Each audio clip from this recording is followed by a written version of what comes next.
चलो देखो ये नेक्स्ट क्वेश्चन है 3D का। कर रहा है कि prove that the lines x equal to A Y plus B comma Z equal to C Y plus D. ये पहला लाइन हो गया। और दूसरा लाइन जो दिया है x equal to A dash Y plus B dash Z equal to C dash Y plus D are perpendicular. तो प्रूफ करना है कि a into A dash plus C into C dash plus 1 बराबर 0।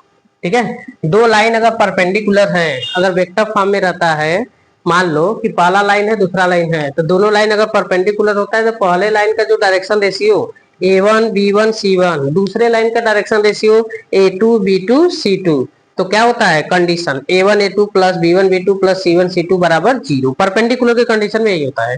तो पहला वाला जो लाइन है कार्टेशियन फॉर्म में दिया है, लेकिन इसको इस फॉर्मेट में लिखो x माइनस x1 अपन a1, तब ना पता चलेगा। तो देखो यहाँ पर क्या करते हैं कि x इक्वल टू जो है ए वाई प्लस बी है, यहाँ से एक काम करो y की वैल्यू निकालो। तो y की वैल्यू जब निकालोगे b को इस साइड करोगे x minus B equal to A Y, और यहाँ से x minus B upon A equal to क्या हो गया y। देखो आया। अब same to same z equal to C Y plus D है, तो यहाँ से भी y की वैल्यू निकालो। तो z equal to C Y plus D है, तो z माइनस डी बराबर c y and y equal to तो z minus D upon c divide हो गया इक्वल टू y। देखो ये हुआ पहला वाला इक्वेशन। दूसरा वाला इक्वेशन को ध्यान से देखोगे तो ये x माइनस बी अपान ए सही है, ये y के इक्वल है, ये भी y के इक्वल है, तो ये दोनों आपस में इक्वल होगा कि नहीं होगा। ये दोनों आपस में इक्वल होने के साथ साथ y भी तो इक्वल होगा।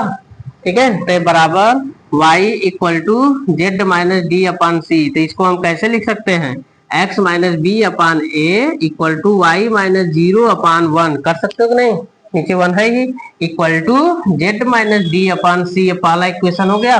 तो पहले वाले स्ट्रेट लाइन का डायरेक्शन रेशियो कोई पूछे तो क्या कहोगे, ए 1 एंड सी। सेकेंड वाले का जो लिया है इसमें भी इसी तरह से हम फॉलो करते हैं। तो इसमें क्या करें, y की वैल्यू निकालोगे तो x minus B dash upon A dash equal to Y निकल जाएगा कि नहीं।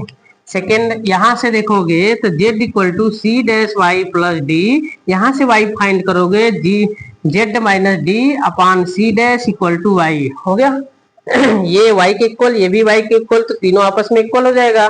तो यहां से भी देखेंगे तो x minus B dash upon A dash equal to Y equal to ये क्या है z माइनस डी अपान में सी डैश। तो ये इसको क्या लिख सकते हो y को, x minus B dash upon A dash equal to Y minus 0 upon 1 लिख सकते हो, equal to z minus D upon C dash. ये दूसरा इक्वेशन। अब ये दोनों स्ट्रेट लाइन आपस में परपेंडिकुलर है। अगर ये दोनों स्ट्रेट लाइन परपेंडिकुलर है तो इसका डायरेक्शन रेशियो a1c, इसका डायरेक्शन रेशियो a डैश 1 और c डैश, तो इनका क्या होगा, डायरेक्शन रेशियो का प्रोडक्ट का समेशन इक्वल टू क्या होगा, 0 होगा।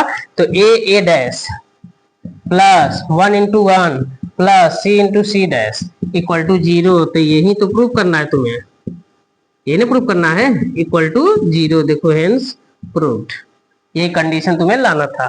Okay, thank you.